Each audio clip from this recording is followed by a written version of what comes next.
really works. I think putting the DK like they did on the Druid is really good because DKs can honestly solo pressure. And like something they could do that they didn't do last time is they could have Volteris put images on Doomson to spread MS. You know what I mean? Like spread the healing debuff. If they did that, that could be actually pretty decent. You know, have your monk sitting on the mage with the DK on the Druid and spread pressure like that, and then it's like you can even grip Doomson to the monk to try to burst him and things like that. So I don't know, it might not be a bad idea. We'll see what they're going to try to do here. Jim though, for now, is going to be sitting in the back. The sap does come out there from Pry. He's going to get that onto Volteris. Looking for the opener here onto Jim, I think, but they're actually just sitting back for now.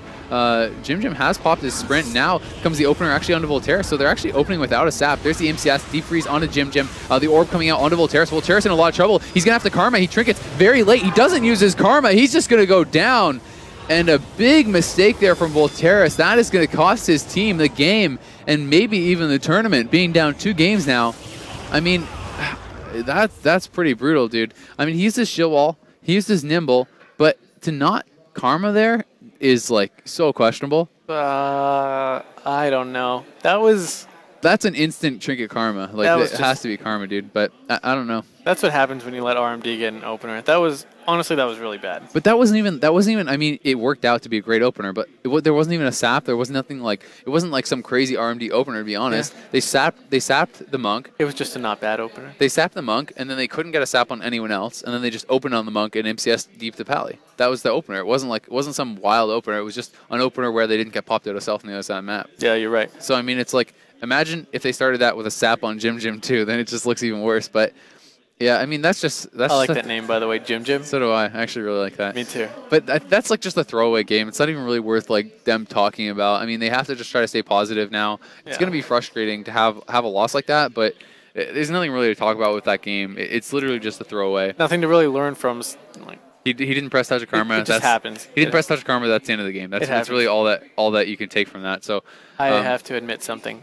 What? When I've played like my mage and my rogue and stuff, I have lost games without ice blocking, and I have lost games without cloak of shadowsing. Has that really happened? Wow. Yeah. Who would have guessed? Is it a mistake? Yes. Does everybody do it? Yeah. Oh, yeah. Yeah, definitely.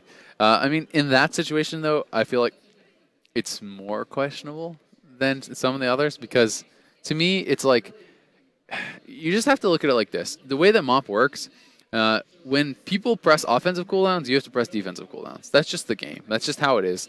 And like whoever gets the better trade tends to win. Especially against something like RMD, dude. It's all about their cooldowns. You know what I mean? Like you have to be trading cooldowns. You can't sit through like Orb, Icy Veins, Alter Time, you know, Dance, Trinket, like all that stuff, and not expect to blow a cooldown. Like it's just way too greedy. So if you don't immediately just accept the fact that okay, they press that button, now I have to press this button, then you can have things like that. Whereas if you just like face the fact that it's like, okay, they pressed that, now I have to press Karma. That's just something you have to do. If it's not going to be like, you know, Guardian or whatever, or it's not going to be Karma or something, you have to have some sort of major cooldown ready for any sort of situation like that. Unless you can, like, the other option is like Trinket immediately port or something like that. But I mean, you could easily get stunned on it or whatever, and then just die on a DR stun. So I think just Trinket Karma is really the only option there, and they just kind of failed to do that. Do you think this is going to hurt their ego? Do you think they're going to perform worse in the next game than they did in game 1 just because of how that happened?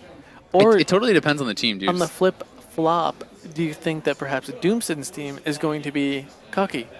I don't know. I don't think they're really going to get cocky because, I mean, I think that, like, this is such an important game for them. That what are the psychological effects going on here? I think it just depends. Depends on the team, dude. Some teams, if they do go in tilt, then it's just donezo because they need to win 3 in a row. Like, they need to play really well. Like, this looks like a pretty uphill match for them, honestly. And they have to win 3 in a row. So we'll see if they're going to be able to do it. They'll have to start here on Tiger's Peak. We're going to hop on in and try to get this game going for you. Can they win when they're on their back foot? I think so. Now, is their comeback, if you were to call that the dream, would you say it's real? No. Is the dream real?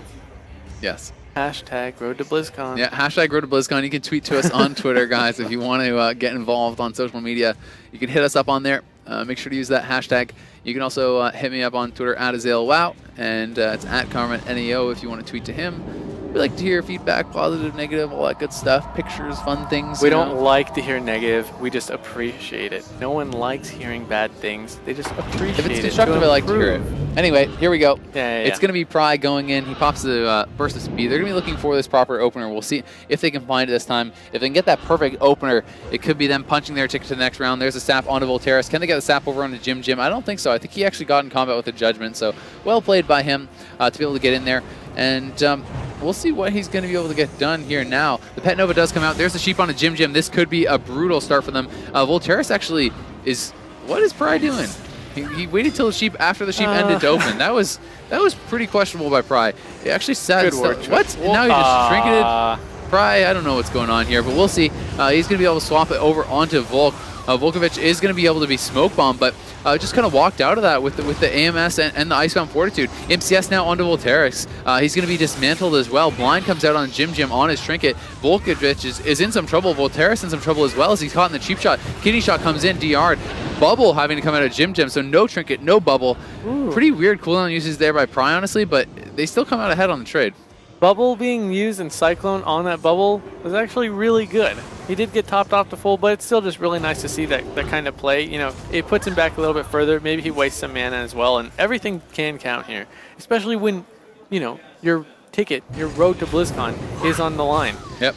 Well, here comes the Gargoyle. It's going to be popped. We'll see what they can get done with that. They're really going to have to make something special happen here pretty soon, I feel, to be able to come back in this game. But, you know, Pry did use his trinket. There's the Touch of Karma actually coming out from Voltairix at 100% HP. Was maybe just trying to pre-touch that swap, feeling that there was going to be CC coming in on Jim. But, you know, very intelligently, Pry and Mokrin are not going to put any damage into that touch, and it's really going to not pay off at all. The clone now comes in.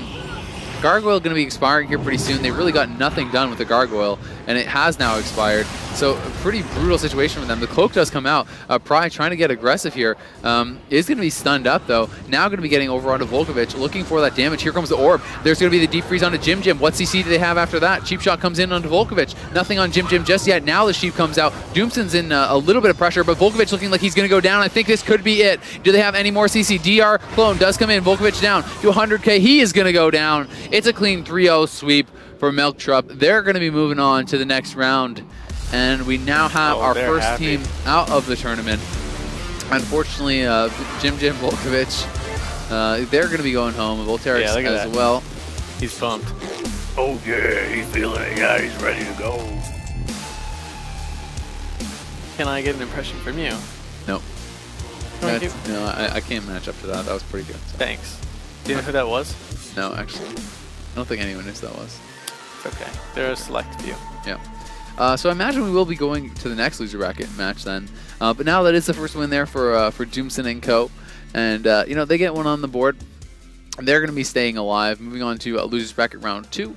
But I believe we figured out you had to win 4 straight series if you lose in the first round of winners bracket to actually get to the top 3. So they still have 3 more series that they're going to have to win. It's a long hashtag road to BlizzCon. It is, man. That's true.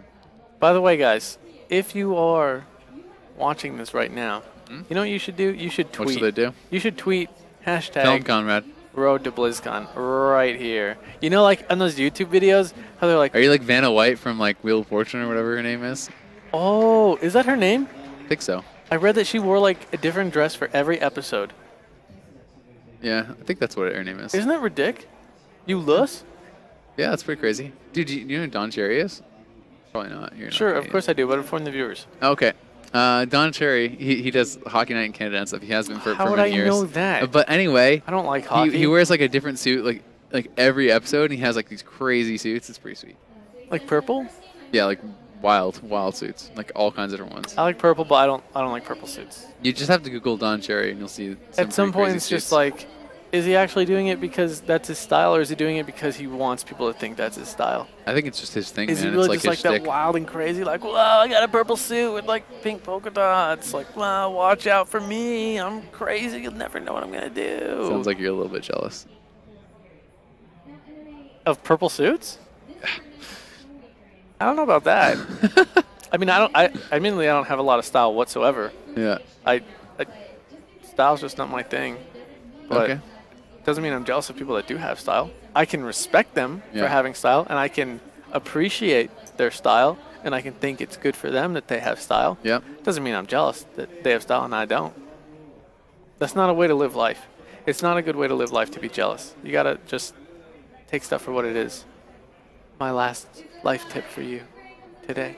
This just got pretty serious. That's a good life tip. We were though. talking about purple suits, and now you just got all serious on Ask us. me if I was You jealous of a guy wearing went, purple You suit. just went all Dr. Phil on us. No, I'm not jealous. You went all Dr. Phil on us, dude. Dr. Phil, I could roll with that. Okay. He seems pretty smart. Okay. Now Actually, there you go. I don't really know if he seems that smart. Well, I haven't seen a lot from him. I mean, yeah, we've been through it. Doesn't I know really he matter. deals a lot with like family stuff, and he's like, "You guys need to talk it through. You need to realize that you guys are a family, and you need to stick together." Oh my lord! All right, guys. So All right, Doc. I think we are going to a commercial break here, and then we're going to be back with another losers bracket round 1 match.